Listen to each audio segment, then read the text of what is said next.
There's a very real chance that Nico Iamaleava doesn't play for Tennessee on Saturday against Georgia, which on the surface sounds as if like that is the game. That is the chances of Tennessee winning, and there it goes by the wayside that it's just not going to be in the cards. And it's a big deal because it's essentially a college football playoff elimination game. Tennessee wins, Georgia doesn't have a shot to be in the 12. Georgia wins, they're going to move up, and they've essentially cemented themselves as being in the college football playoff because you know what? You got wins over Texas and Tennessee on your resume. There's a pretty decent chance that you're locked in. And it would be seen how far does Tennessee fall? I don't know the answer to that question. And we might not need to know the answer to that question.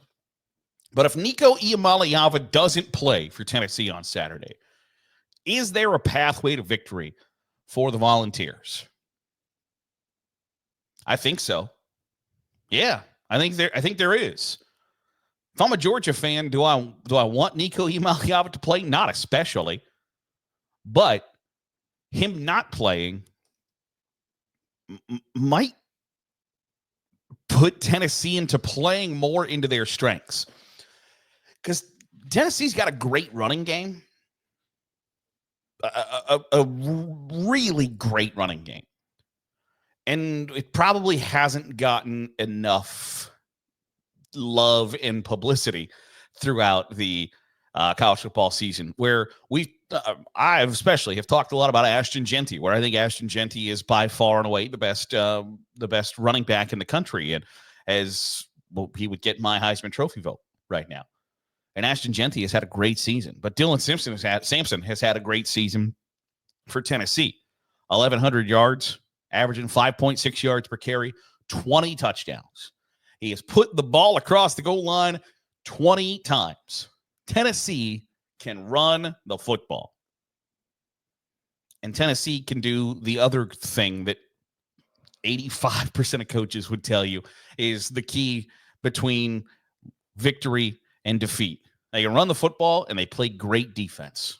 You look through Tennessee's schedule, you know how many points the high is that they've given up in 2024? In a time in college football where offense is king, where the only thing that matters is how many points you can put on the board. And hell, some teams aren't even all that interested in playing defense as much as the idea that we can outscore our opponent. And that's all we got to do. As long as we can put more points on the board than they can, we're going to go ahead and do it. Tennessee's given up 19 points as the high. Now, that was the game they lost to Arkansas, but it was 19 points. 19 points is the high. So, a team that has a really good defense and a really strong running game, if you're forced to lean on your running game and rely on your defense, I would feel pretty comfortable in that situation if I was Josh Heupel. Oh, so you mean to tell me that with our starting quarterback out and we're going to be forced to play Gaston Moore, who is obviously unproven in his college football career, has thrown more balls this year than he has any other time in his tenure. He has 25 attempts. Do you feel super strongly putting the game in Gaston Moore's hands? No, probably not. And that's just not something that, like, hey, would you like to put in this senior who's thrown the ball 45 times in his college career against a team that is pissed off after coming off a loss and is essentially fighting from a corner for their college football lives? No. It's just probably not going to chuck the pigskin around 45 times with Gaston Moore. But that means you have to rely on your running game. You have to rely on your defense to go win you the game. And when those are the two things that you are best at, sometimes taking that extra added temptation, because Nico Iamaleava is an added temptation. He's a kid that can throw the football really well. 65% completion percentage this year, can run just a little bit too.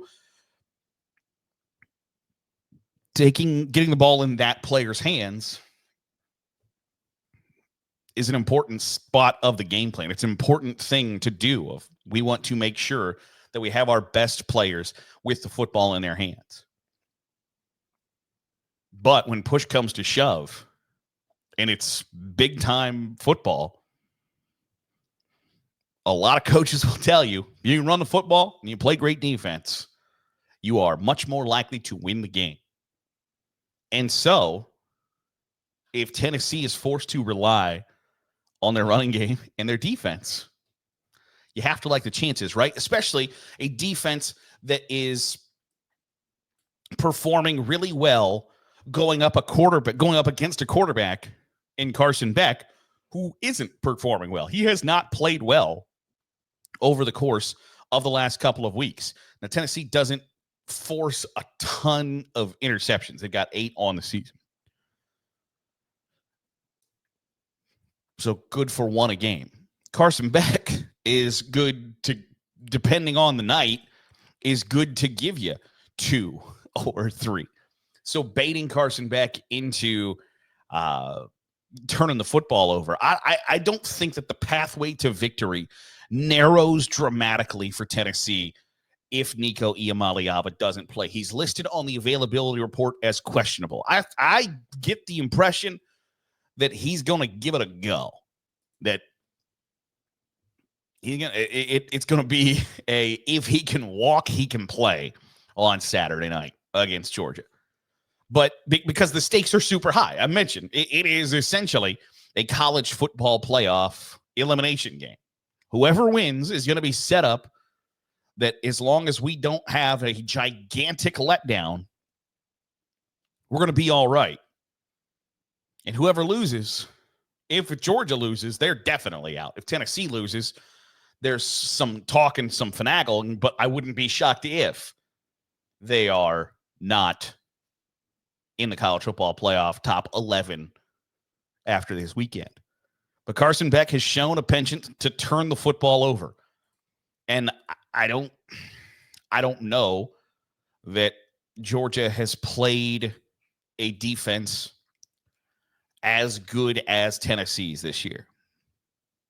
They have played some good defenses. Alabama's a good defense, a very good defense. Texas is a good defense. Tennessee's real good, especially when you look at the fact that the most they've gave up is 19 points. So, can the Volunteers still win the game against Georgia on Saturday if Nico Iamaleava doesn't play? I think the answer to that question is yes. But it certainly sounds as if he's going to try to give it a go. And if he can't, I don't necessarily know that puts Tennessee in this really bad spot that I think your immediate reaction would be is like, okay, this dynamic quarterback's not going to play. Boy, that's going to be a tough one for the Vols. I don't necessarily think that's a 100% slam dunk thing. But it's going to be real interesting to watch on Saturday night. Want to know your comments in the comment box below. Nico doesn't go. Vols got a shot? Let me know. That'll do it for today's episode of the Daily Huddle. Appreciate you making us a part of your day, however it is, wherever it is you're doing so. If you're watching on YouTube, hit the subscribe button and make sure you're getting all the great college football content we're pumping out. If you're listening on the podcast feed, drop a 5-star review. It goes a long way in helping out the channel. I'll see you tomorrow for another episode of the Daily Huddle.